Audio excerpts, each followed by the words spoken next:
Terima kasih Prof. Heru. Mohon izin. Bismillahirrahmanirrahim. Assalamualaikum warahmatullahi wabarakatuh. Selamat pagi Profesor Dr. Sejawat sekalian. Pagi ini saya mendapat tugas untuk refreshing tentang lesi prakanker, mungkin pendahuluannya ya, jadi mungkin intinya akan dibawakan oleh pembicara yang selanjutnya. Untuk saya ini mungkin pendahuluannya. Jadi untuk lesi prakanker serviks, monggo di slide-nya dimulai. Ya, untuk lesi prakanker sendiri ini bukan merupakan suatu kanker ya, tetapi dia mempunyai kemungkinan lebih besar daripada jaringan yang normal untuk berubah menjadi kanker. Jadi ini adalah suatu sel yang bentuknya itu sudah tidak seperti sel yang normal, tetapi untuk dianggap mempunyai karakteristik sebagai suatu sel kanker juga belum bisa. Jadi ada di pertengahannya. Nah, kemudian ada penyebabnya, yaitu adalah karsinogen, ya, yaitu zat atau bahan penyebab berubahnya sel normal menjadi sel kanker. Kemudian tahapnya dinamakan karsinogenesis, ya. Jadi kalau mau dari sel normal menjadi suatu kanker, itu tahapannya namanya karsinogenesis, yaitu proses bertahap terjadinya kanker dari sel normal. Jadi untuk menjadi suatu kanker itu tidak sekonyong-konyong, ya. Jadi ada tahapan-tahapannya ya.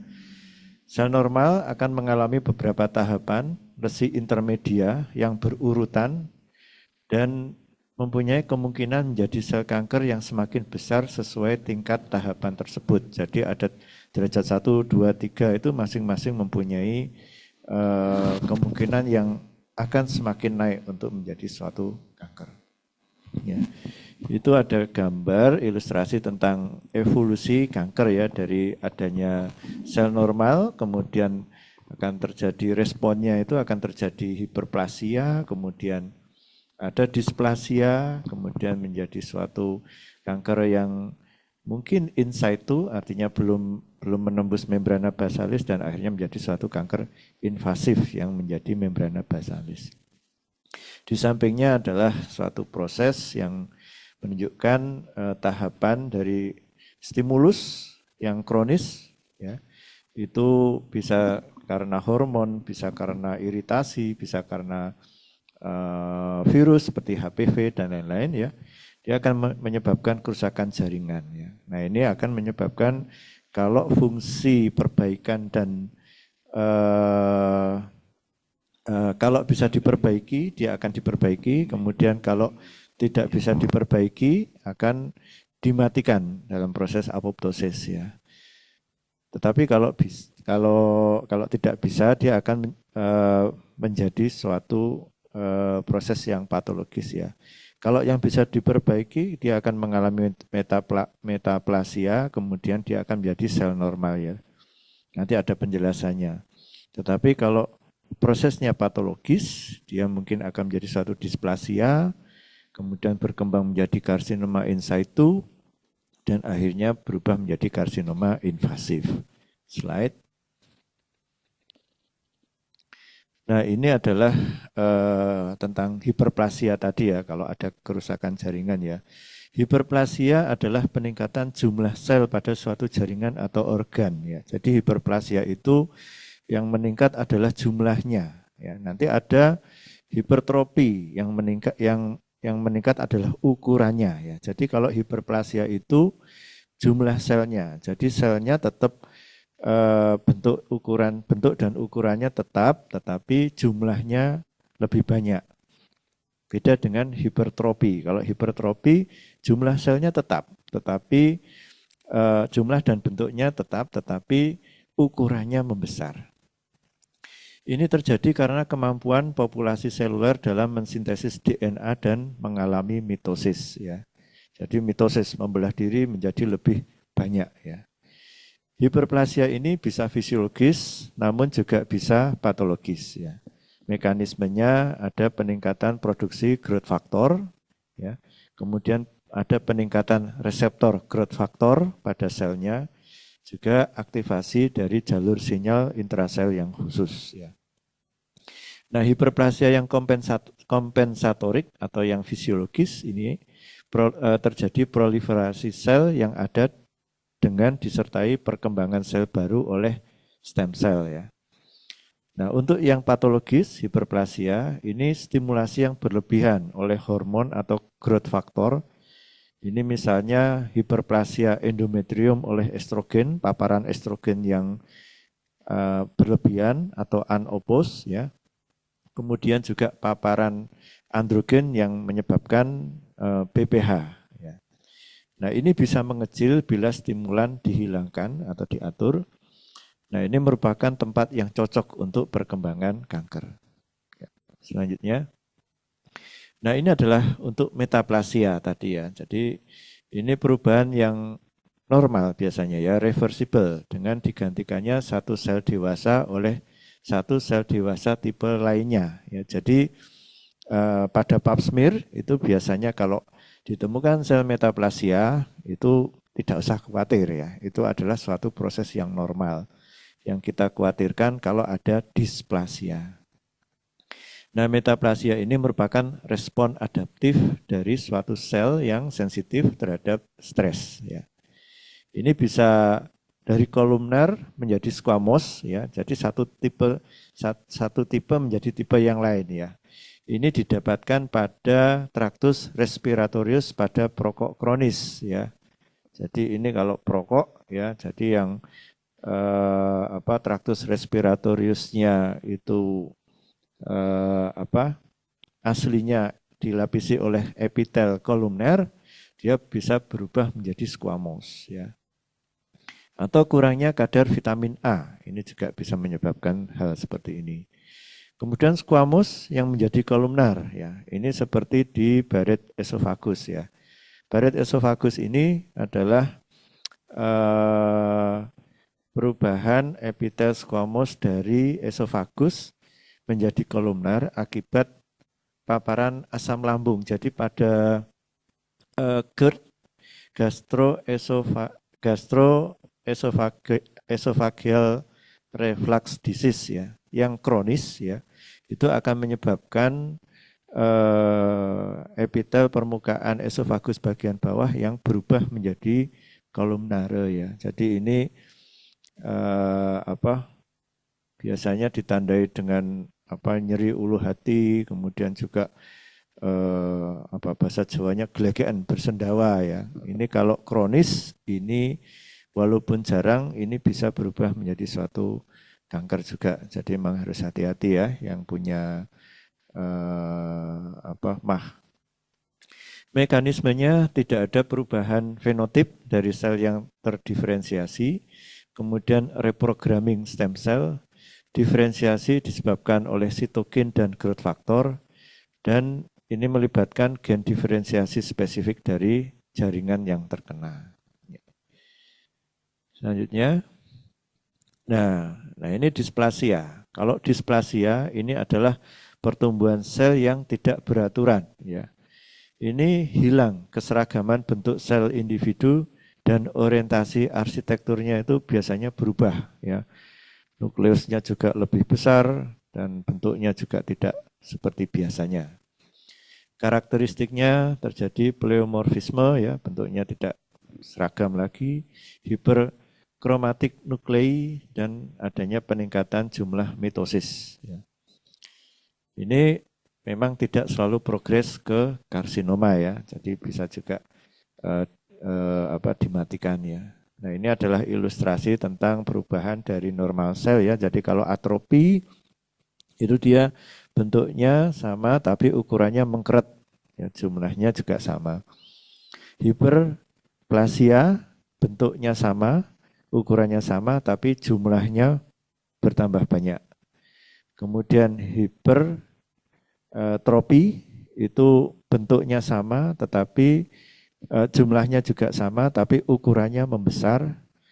Kemudian metaplasi itu dia perubahan dari satu tipe ke tipe yang lain, ya. Pendewasaan juga bisa. Kemudian displasia, ya ini adalah perubahan yang bentuk dan ukuran itu tidak sama dengan aslinya. Slide. Nah, ini adalah gambaran sel di permukaan serviks ya. Jadi ada yang di luar itu epitel squamous, yang di sebelah dalam adalah epitel columnare. Ya. Yang di sebelah luar itu dilapisi epitel squamous berlapis ya. Kita sebut dengan squamous epitel stratificatum ya. Jadi stratificatum itu berlapis ya. Ada 4 tipe lapisnya itu ya. Jadi pada lapisan basal itu yang di atas, yang di dekat membrana basalis itu, yang di dekat yang gambaran yang gelap itu ada satu baris sel imatur dengan nuklei besar dan sedikit sitoplasma. Jadi intinya besar ya, merupakan mayoritas ya di sebagai isi dari sel. Kemudian lapisan parabasal itu merupakan 2-4 baris sel imatur yang mempunyai gambaran mitosis normal dan menyediakan sel pengganti reserve cell untuk epitel yang di atasnya ya. Jadi dia selalu tumbuh keluar ke atas ya. Kemudian lapisan intermedia itu 4-6 baris sel dengan sitoplasma yang lebih banyak dengan bentuk polihedral dan dipisahkan oleh ruang interseluler. Kemudian ada lapisan yang paling luar adalah lapisan superficial. Ini 5-8 baris sel pipih dengan nuklei kecil, seragam dan sitoplasma yang terisi glikogen ya. Nukleus menjadi piknotik atau mengkeret ya, mengecil. Nukleusnya mengkeret. Jadi sitoplasmanya akan lebih banyak. Sel akan terlepas dari permukaan atau mengalami eksfoliasi, dan ini menjadi sel yang diperiksa pada pemeriksaan pap smear ya, Papa Nicolau. Slide. Nah, kemudian yang epitel kolumner itu yang di tengah, yang warnanya lebih gelap itu ya. Itu hanya satu lapis dengan bagian mukus di atas dan nukleus bulat di bagian bawah. Kemudian ada yang namanya epitel metaplastik ya. Ini didapatkan di daerah pertemuan squamocolumnar atau yang kita sebut sebagai squamocolumnar junction ya. Pada sel cadangan subkolumnar dengan stimulasi keasaman vagina, sel cadangan ini akan mengalami proliferasi, mendorong sel kolumnar ke permukaan, dan dimulai proses metaplasi dari kolumnar menjadi sel squamous. Ya. Kemudian ada muara kelenjar dan kista naboti yang di luar dari squamocolumnar junction yang orisinil ya. Jadi pada saat masih muda squamocolumnar junction itu dia agak di perifer, agak di tepi ya. Kemudian dengan berjalannya waktu itu dia ada batas dinamis yang bergerak dari tepi ke tengah sebagai respon terhadap pubertas, kehamilan, menopause maupun perubahan hormon ya. Jadi pada saat masih muda itu kolumnarenya itu yang dilapisi satu lapis kolumnare itu luas ya, masih diluas. Kemudian dengan berjalannya usia dia akan yang satu lapis itu dia akan bergerak ke tengah ya, kemudian dilapisi yang dari luar itu akan dilapisi yang berlapis ya. Slide. Kemudian untuk faktor risiko dari lesi prakanker serviks ini ya. Jadi untuk faktor risikonya itu banyak pasangan seksual ya. Kemudian aktivitas seksual yang dimulai pada saat usia terlalu muda tadi ya. Jadi kalau epitel kolumnar yang hanya satu lapis itu masih luas ya pada masih masa muda, logikanya secara mekanik faktor protektifnya juga lebih lemah daripada kalau serviksnya sudah dilapisi oleh epitel pipih atau squamous yang berlapis ya, yang lebih tebal ya. Kemudian kalau mempunyai pasangan seksual yang mempunyai risiko tinggi ya, jadi istrinya istrinya melakukan aktivitas seksual secara normal, tetapi suaminya yang mempunyai banyak pasangan. Kemudian ada riwayat penyakit menular seksual, kemudian merokok, ya. Jadi ada beberapa penelitian nanti mungkin bisa kita lihat. Kemudian imunodefisiensi, kemudian multiparitas, penggunaan pil kontrasepsi jangka lama, ya. Kemudian infeksi HPV. Infeksi HPV ini adalah faktor risiko utama. Ya. Etiologinya ini yang utama adalah HPV. Kemudian HPV didapatkan pada lesi prakanker itu didapatkan 80% ada HPV-nya. Ya. Pada kanker invasif didapatkan 90% HPV. Ya. Kemudian ditemukan bahwa kondom tidak terlalu mempunyai fungsi protektif ya karena masih ada kontak labial dan skrotal. Slide. Nah, ini merokok ya. Nah, merokok dan infeksi HPV ini mempunyai efek sinergis ya, meningkatkan risiko 2-4 kali.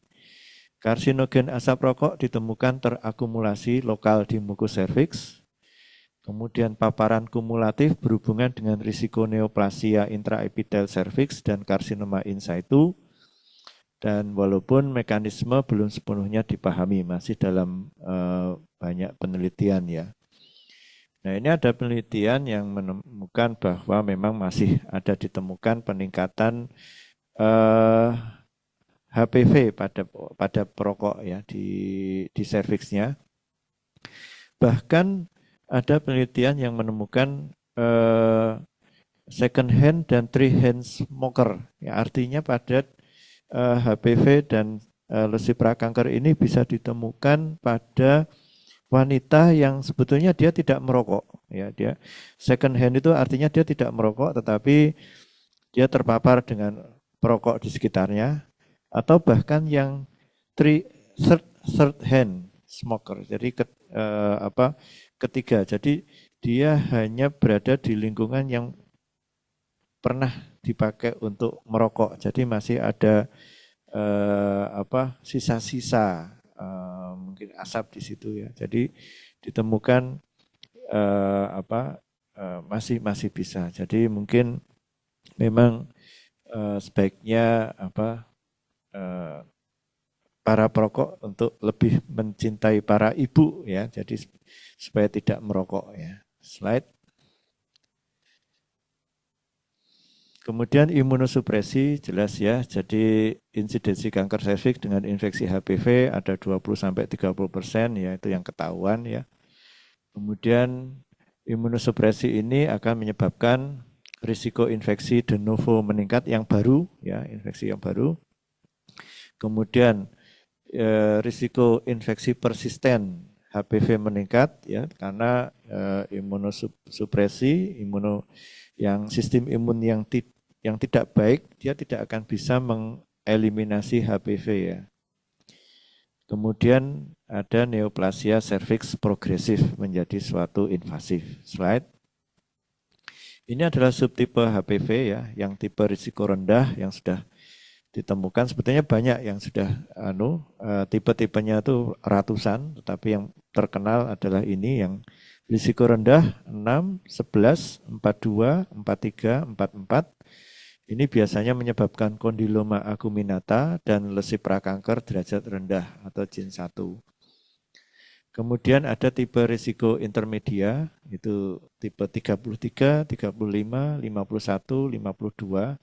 Ini bisa menyebabkan lesi prakanker derajat yang lebih tinggi, jin 2, jin 3. Dan ada tipe risiko yang tinggi, ya, 16, 18, ya ini yang penting ya, 16, 18. Kemudian ada 31, 39, 45, 56, 58, 59, 68. Ini akan menyebabkan lesi prakanker derajat tinggi, jin 2, jin 3, dan kanker invasif. Slide. Nah, ini adalah perjalanan alamiah kanker serviks yang pastinya kita sudah hafal di luar kepala ya. Jadi untuk terjadi kanker serviks itu pasti tidak terjadi sekonyong-konyong ya, sama seperti kanker-kanker yang lain. Biasanya itu ada fase yang disebut sebagai fase pemicu. Kalau dalam CA serviks adalah HPV infeksi, kemudian ada fase lesi prakanker ya. Lesi prakanker baru kemudian lesi invasif, kanker invasif. Lesi prakanker pun tidak langsung ya, jadi ada tahapan-tahapannya. Derajat 1, 2, dan 3 ya. Jadi pada saat setelah dilakukan terjadi infeksi HPV itu tidak selalu menjadi lesi prakanker, tetapi ada sebagian besar yang dieliminasi, jadi dihilangkan karena kita mempunyai sistem imun ya, karena dia virus. Tetapi kalau sistem imun kita tidak baik, infeksi itu akan menjadi persisten dan dia akan merubah sel ya, jadi merubah sel permukaan serviks ya. Jadi ada HPV itu yang dia mempunyai suatu protein ya, yang kita kenal dengan protein E6, E7 itu yang dia akan mempengaruhi protein-protein yang ada di dalam sel, pengendali siklus sel ya, P53, P ribosom, RB ya. Nah, itu dia bisa menjadi suatu lesi prakanker yang menjadi kanker. Kalau dia menjadi suatu lesi prakanker derajat 1 ya, itu hanya sebagian kecil ya, mungkin 20-40%, yang 60% akan hilang. Kalau sudah menjadi lesi prakanker derajat 1, itu juga sebagian kecil dia bisa berubah menjadi derajat 2 ya, 20-40%, yang sebagian besar dia akan menghilang atau akan tereliminasi ya. Tetapi kalau sudah menjadi derajat 3, nah itu yang agak lebih banyak yang bagian yang akan menjadi suatu invasif ya. Slide. Nah, ini mungkin nanti akan dijelaskan pembicara yang selanjutnya, bahwa ada program-programnya dan manajemennya masing-masing sudah ada. Jadi kalau lesi prakanker derajat 1 mungkin masih ada kemungkinan untuk diobservasi saja. Tetapi karena dia bisa menghilang sendiri. Untuk lesi prakanker derajat yang selanjutnya memang harus ada tindakan. Slide. Ini yang tadi, kemudian ada klasifikasi, ada klasifikasi JIN, kemudian ada pap smear yang dulu yang kelas 1, 2, 3, 4, 5, kemudian ada Bethesda ya, ini gambaran penyamaannya. Slide. Nah, terima kasih. Mungkin itu dari saya. Mungkin nanti ada diskusi. Wassalamualaikum warahmatullahi wabarakatuh.